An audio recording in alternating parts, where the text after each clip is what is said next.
Hello guys, bersama saya lagi dalam Alright Nopo Channel. Panas dan menggempakan sahabat-sahabat semua.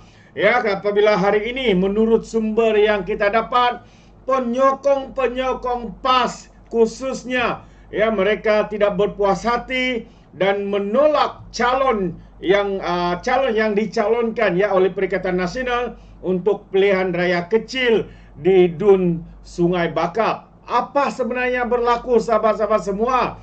Kerana dikabarkan ya, mereka tidak berpuas hati dengan calon yang ditonjolkan oleh Perikatan Nasional ini. Kalau kita lihat kenyataan media, Perikatan Nasional dan kepimpinan mereka mempertaruhkan pembantu bekas adun di Sungai Bakap, sahabat-sahabat semua. Dan kita tahu seperti mana yang diumumkan oleh timbalan Presiden PAS baru-baru ini, bahwa calon yang mereka tonjolkan ini kononnya ya muda, sedangkan umurnya sudah 56 tahun kalau saya tidak silap. Dan yang lebih mengejutkan dan sedang ditroll ataupun hangat diperkatakan oleh rakyat Malaysia adalah berkaitan dengan pendidikan. Kononnya, bukan kononlah, katanya bahwa calon mereka ini memiliki atau ada ISO. Hebat. Sehingga isu ini sedang viral diperkatakan. Ada juga yang mengatakan, adakah calon daripada Perikatan Nasional ini sebuah kilang ataupun manusia? Kerana hanya ISO sahaja yang mendapat certify terhadap ISO ini, tetapi bukan manusia, sahabat-sahabat semua. Dengan itu, ya, kalau saya kongsikan bersama dengan anda sahabat semua kenyataan ataupun menurut sumber yang kita dapat, dikatakan bahwa calon PAS di Sungai Bakap ini yang dikatakan mempunyai ISO 14001 tahun 2005. Dan suasana dikatakan menjadi tegang ya apabila ramai penyokong PAS tidak berpuas hati dengan calon mereka, iaitu Haji Abidin bin Haji Ismail. Mereka mengharapkan seorang ulama untuk menyaingi calon keadilan yang berkelulusan pengajian Islam dan ekonomi. Persoalan timbul mengapa PAS merahsiakan kelulusan akademik calon mereka dalam situasi di mana kelulusan akademik penting untuk mempengaruhi undi. Tindakan PAS ini menimbulkan spekulasi dan keraguan. Adakah calon mereka kurang berkelayakan sehingga perlu disembunyikan? Ini antara sahabat-sahabat semua dikatakan persoalan-persoalan yang dikemukakan oleh penyokong-penyokong PAS yang tidak berpuas hati ya dengan calon yang ditonjolkan ini. Dan kata mereka lebih mengelirukan adalah kenyataan timbalan Presiden PAS bahwa calon mereka memiliki ISO 14001 tahun 2015. ISO 14000 adalah standard pengurusan alam sekitar, tetapi relevannya dalam politik dipersoalkan bagaimana standard ini boleh dianggap kelebihan utama dalam politik. Tindakan PAS mengutamakan ISO 14001 berbanding latar belakang akademik yang lebih sesuai seperti pengajian Islam atau ekonomi menimbulkan banyak persoalan. Adakah ini satu langkah untuk mengalih perhatian daripada kekurangan calon mereka? Soal pengundi ataupun penyokong-penyokong daripada PAS ini. Calon kerajaan perpaduan mempunyai latar belakang akademik yang kuat dan relevan, sementara PAS dilihat berjuang dengan alasan yang kurang meyakinkan. Pilihan ini pasti akan memberi kesan negatif terhadap sokongan pengundi yang mahukan wakil berpengalaman dan berkelayakan tinggi. Keputusan PAS memilih calon dan menekankan kelulusan ISO 14001 memperlihatkan kelemahan strategi politik mereka. Penyokong dan pengundi parti pasti mahukan lebih dari sekadar standard pengurusan alam sekitar. Dan yang lagi pun, ISO ini bukannya dianugerahkan kepada seorang individu, tetapi dianugerahkan kepada sebuah organisasi, syarikat ataupun kilang-kilang. Mereka dikatakan ya, penyokong-penyokong PAS ini mereka inginkan pemimpin yang berilmu dan mampu membawa perubahan signifikan. PAS mungkin akan dihukum sekali lagi seperti yang berlaku di Dun Kuala Kubu Baru apabila kalah ya calon daripada Perikatan Nasional ya yang begitu yakin mereka boleh menang, tetapi akhirnya sahabat-sahabat semua mereka tumbang di DUN itu.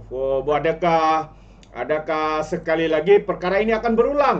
Seperti yang berlaku di DUN Kuala Kubu Baru, mungkin juga ia akan berulang di DUN Sungai Bakap ini. Walaupun kita tahu penyandang kepada kerusi sebelum ini adalah daripada Parti PAS. Dan kalau kita lihat hari ini, penyokong mereka tidak berpuas hati, banyak persoalan dari segi akademi, dan mereka pula menekankan berkaitan dengan ISO, menjadi troll, menjadi bahan jenakah seluruh Malaysia berkaitan dengan pendidikan yang dikemukakan oleh timbalan Presiden PAS itu, sahabat-sahabat semua. Jadi, apa pandangan anda? Dikatakan penyokong-penyokong PAS ini tidak berpuas hati.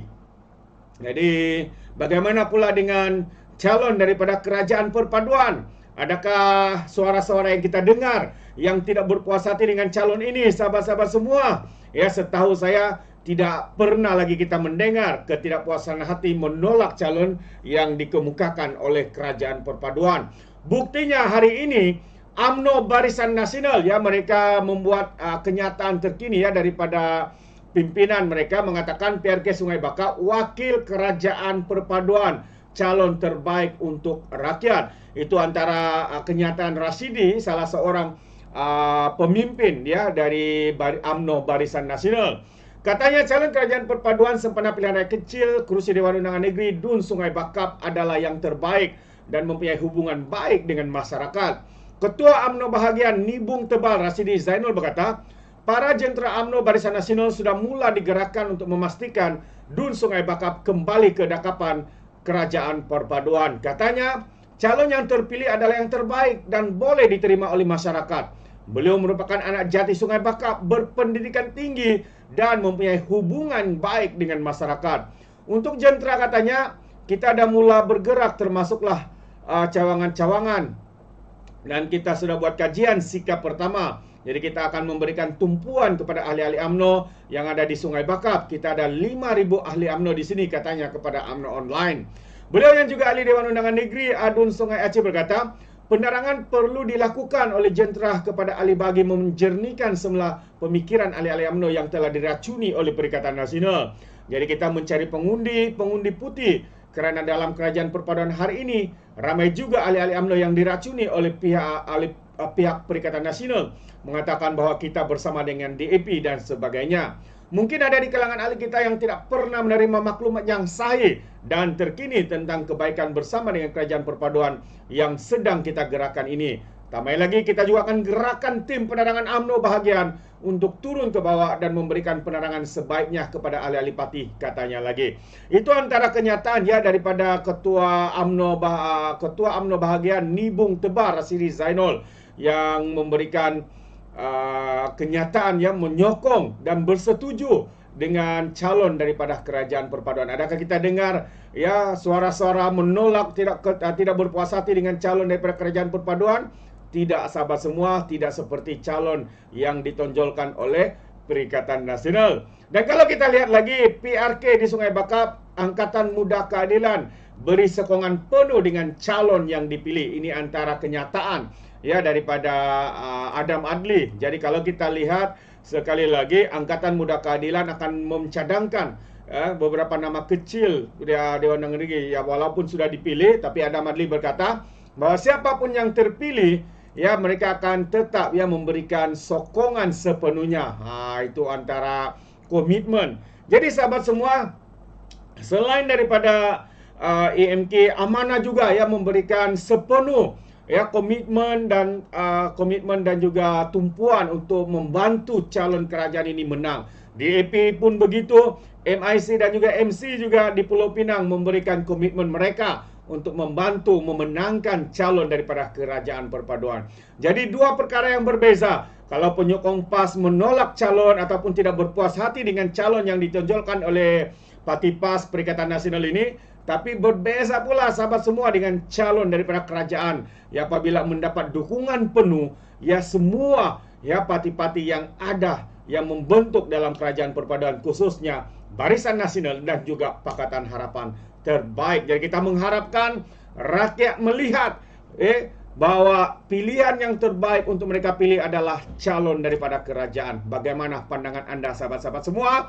Ya, orang cakap tepuk dada, tanya selera. Khususnya anda kepada rakyat di Sungai Bakar. Buatlah pilihan yang tepat. Jangan diracuni dan dipengaruhi oleh isu-isu penunggangan seperti perkara yang mereka akan tunggang bangsa dan agama. Ya, itu semua kita sudah tahu dan sudah terbukti bahwa semua perkara yang mereka sebutkan ini tidak akan berlaku. Mengatakan kononnya Islam terancam, kononnya bangsa Melayu terancam. Semua itu sahabat semua hanya semata-mata keterdesakan pihak pembangkang. Ya, karena mereka tidak punya modal lagi untuk dipolitikan. Jadi mereka menunggang isu sensitif seperti bangsa dan agama. Bagaimana dengan pandangan anda sahabat semua? Itu pandangan saya. Jadi anda boleh berikan komen di dalam ruangan komen. Terima kasih. Izinkan saya untuk mengundurkan diri. Dan seperti biasa, peribahasa mengatakan, apapun kangkap, 2 ton keinginan. Dalam bahasa Melayunya, tepuk dada, tanya selera. Sekian saja daripada Alright Nampak Channel. Kita berjumpa lagi. Bye-bye.